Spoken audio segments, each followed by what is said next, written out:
ಸಣ್ಣ ರೈತರಿಗೆ ಆರ್ಥಿಕವಾಗಿ ಅಭಿವೃದ್ಧಿ ಕಾಣಲು ಹೈನುಗಾರಿಕೆ ವರದಾನವಾಗಿದ್ದು, ಯುವ ರೈತರು ಹೈನುಗಾರಿಕೆ ಉದ್ಯಮದತ್ತ ಹೆಚ್ಚು ಆಸಕ್ತಿ ವಹಿಸಬೇಕು. ಹೆಚ್ಚು ಆಸಕ್ತಿ, ನಿಷ್ಠೆ, ಪ್ರಾಮಾಣಿಕತೆಯಿಂದ ಹೈನುಗಾರಿಕೆ ಮಾಡಿ ಗುಣಮಟ್ಟದ ಹಾಲು ಡೈರಿಗೆ ನೀಡಿದಾಗ ಲಾಭಾಂಶ ಕೂಡ ಹೆಚ್ಚು ಬರಲಿದೆ. ಕುಟುಂಬ ನಿರ್ವಹಣೆಗೆ ಆರ್ಥಿಕ ಭದ್ರತೆ ಸಿಗಲಿದೆ ಎಂದು ತುಮಕೂರು ಹಾಲು ಒಕ್ಕೂಟದ ನಿರ್ದೇಶಕ ಎಸ್ಆರ್ ಗೌಡ ಶಿರಾದಲ್ಲಿ ತಿಳಿಸಿದರು. ಶಿರಾ ತಾಲೂಕಿನ ಮೇಕೆರಹಳ್ಳಿ ನೂತನ ಹಾಲು ಉತ್ಪಾದಕ ಹಾಲು ಶೇಖರಣಾ ಉಪಕೇಂದ್ರ ಉದ್ಘಾಟಿಸಿ ಮಾತನಾಡಿದ ಅವರು, ಕೃಷಿ ನಂಬಿ ಬದುಕುತ್ತಿದ್ದ ರೈತ ಕುಟುಂಬಗಳು ಸಂಕಷ್ಟದ ಸ್ಥಿತಿಯಲ್ಲಿದ್ದಾರೆ. ಇಂತಹ ಸಂಕಷ್ಟದ ಸ್ಥಿತಿಯಲ್ಲಿ ರೈತರು ಹೈನುಗಾರಿಕೆ ಬಗ್ಗೆ ಹೆಚ್ಚು ಒಲವು ಹೊಂದುತ್ತಿದ್ದಾರೆ. ಶಿರಾ ತಾಲೂಕಿನ ಹಲವಾರು ಗ್ರಾಮಗಳಲ್ಲಿ ಯುವ ರೈತರು ಡೈರಿ ಸ್ಥಾಪನೆ ಮಾಡುವ ಉತ್ಸುಕತೆಯಲ್ಲಿದ್ದು, ಆದ್ಯತೆ ಮೇರೆಗೆ ಮತ್ತಷ್ಟು ಹಾಲು ಉತ್ಪಾದಕರ ಸಂಘ ಉಪಕೇಂದ್ರಗಳನ್ನು ಸ್ಥಾಪನೆ ಮಾಡುವ ಮೂಲಕ ನಿತ್ಯ 1 ಲಕ್ಷ ಲೀಟರ್ ಹಾಲು ಉತ್ಪಾದನೆ ಮಾಡುವ ಗುರಿ ಹೊಂದಲಾಗಿದ್ದು, ಹಾಲು ಉತ್ಪಾದಕರು ಹೆಚ್ಚು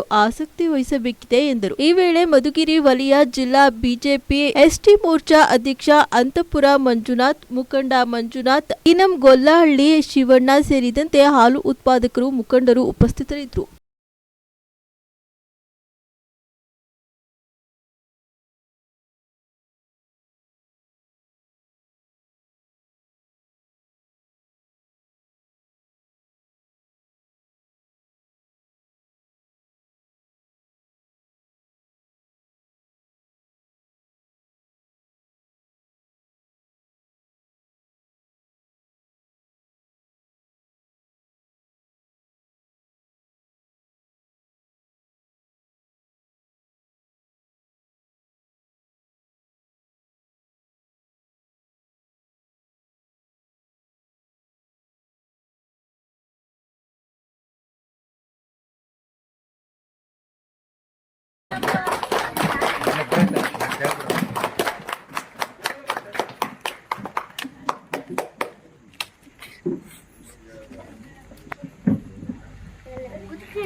ಆ ಕುಟುಂಬಗಳನ್ನ ಸಾಕಿದ್ರೆ ಅವರ ಮಕ್ಕಳುಗಳನ್ನ, ಅವರ ಸಂಸಾರವನ್ನ ಸಾಕೋದಕ್ಕೆ ಅನುಕೂಲ ಆಗ್ತದೆ.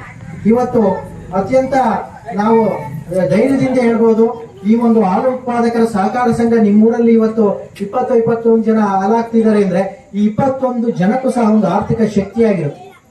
ಕೇವಲ ಹಾಲಾಗ್ತಕ್ಕಂಥದ್ದು ಅಷ್ಟೇ ಅಲ್ಲ, ಇವು ಹಾಲಾಕೋದ್ರ ಜೊತೆಗೆ ಹಲವಾರು ಸೌಲಭ್ಯಗಳು, ಸರ್ಕಾರದ ಯಾವುದೇ ಇಲಾಖೆಗೆ ಕಡಿಮೆ ಇಲ್ಲದಂತ ಸೌಲಭ್ಯಗಳು ನಿಮ್ಮೂರಲ್ಲಿ ಇರ್ತಕ್ಕಂಥ ಒಂದು ಹಾಲು ಉತ್ಪಾದಕರ ಸಹಕಾರ ಸಂಘ ಕೊಡುತ್ತೆ.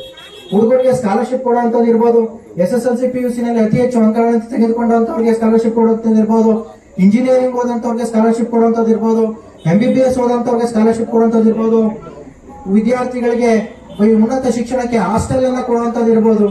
ಈ ರೀತಿ ಸೌಲಭ್ಯಗಳ ಜೊತೆಗೆ ನಮ್ಮ ಹಾಲು ಉತ್ಪಾದಕರು ಅವ್ರಿಗೆ ಬೇಕಾದಂತ ಫೀಡ್ ಕೊಡೋದಿರ್ಬೋದು, ಜಂತುಹುಳು ನಿವಾರಕ ಔಷಧಿಗಳು ಕೊಡುವಂತದ್ದು ಇರೋದು, ನಿಮ್ಮ ಹಸುಗಳಿಗೆ ಇನ್ಶೂರೆನ್ಸ್ ಮಾಡ್ತಕ್ಕಂಥದ್ದು, ಅದೇ ಹಸುಗಳಿಗೆ ನಿಮ್ಗೆ ಉಣ್ಣೆ ಔಷಧಿ ಬೇಕು, ಯಾವ ರೀತಿ ಔಷಧಿ ಸೌಲಭ್ಯಗಳು ಬೇಕು, ಡಾಕ್ಟರ್ ಸೌಲಭ್ಯಗಳು ಬೇಕು ಕೊಡ್ತಕ್ಕಂಥದ್ದು ಎಲ್ಲ ಸೌಲಭ್ಯಗಳನ್ನ ನಿಮಗೆ ಕೊಡ್ತೇವೆ.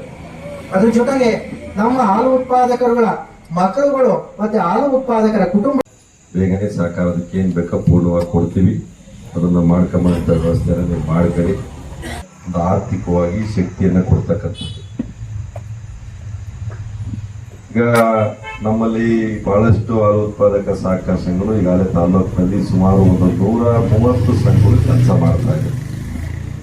ಆ 130 ಹಳ್ಳಿನಲ್ಲೂ ಕೂಡ ಒಂದು ರೀತಿ ಎಲ್ಲೋ ಆ ರೈತರುಗಳು ಉತ್ತಮ ಆಗ್ತಕ್ಕಂಥ ಜೀವನ ಮಾಡೋದಿಕ್ಕೆ, ಅವರ ಒಂದು ಆರ್ಥಿಕ ಸ್ಥಿತಿಗತಿಯನ್ನು ಹೆಚ್ಚಿಸ್ಕೊಂಬೋದಕ್ಕೆ, ಅವರ ಎಲ್ಲ ಚಟುವಟಿಕೆಗಳು ಕೂಡ ಏನೊಂದು ಕೃಷಿ ಮಾಡಬೇಕು ಅಂದ್ರೆ, ಅವ್ರನ್ನ ಬೋರ್ವೆಲ್ ಕೊರಿಸ್ಬೇಕು ಅಂದ್ರೆ, ಮಕ್ಕಳನ್ನ ಓದಿಸ್ಬೇಕು ಅಂತಂದ್ರೆ ಎಲ್ಲಕ್ಕೂ ಕೂಡ ಈ ಒಂದು ಹಾಲು ಉತ್ಪಾದಕರ ಸಹಕಾರ ಸಂಘದಿಂದ ನಿಮ್ಗೊಂದು ಶಕ್ತಿಯನ್ನು ಕೊಟ್ಟಂತ ಕೆಲಸ ಆಗ್ತದೆ.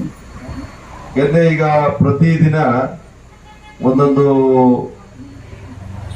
ತಿಂಗಳಿಗೆ ಒಂದೊಂದು ಸಂಘದಿಂದ ಕನಿಷ್ಠ 3-4 ಲಕ್ಷ ಬಟವಾಡಿ ಆಗ್ತಕ್ಕಂಥದ್ದನ್ನ ನಾವು ನೋಡ್ತಾ ಇದ್ದೀವಿ. ಅದೊಂದು ಗ್ರಾಮಕ್ಕೆ 3-4 ಲಕ್ಷ ರೂಪಾಯಿ ಹಣ ಬಂತು ಅಂದ್ರೆ ಆ ಗ್ರಾಮ ಇವತ್ತು ಆಟೋಮೆಟಿಕ್ ಆಗಿ ಅಭಿವೃದ್ಧಿ ಆಗೋದಕ್ಕೆ ಸಾಧ್ಯ ಆಗ್ತದೆ.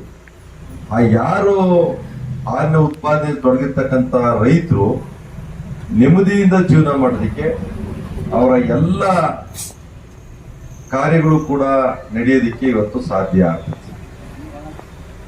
ಮತ್ತೆ ಈ ದಿಶೆಯಲ್ಲಿ ಪಾಪ ನಮ್ಮ ಇವ್ರು ಬಂದವ್ರೆ, ನಮ್ಮ ನೆಂಟರು, ನಮ್ಮ ಎಂಟವರದು ಉಚ್ಕೀರ್ನಲ್ಲಿ ನಮ್ಮ ನಾಗಣ್ಣನು ಕೂಡ ಅಧ್ಯಕ್ಷರು. ನೋಡು ಪಾಪ ಎಲ್ಲೋ ಹೋಗ್ತಿದ್ರಣ, ಅದು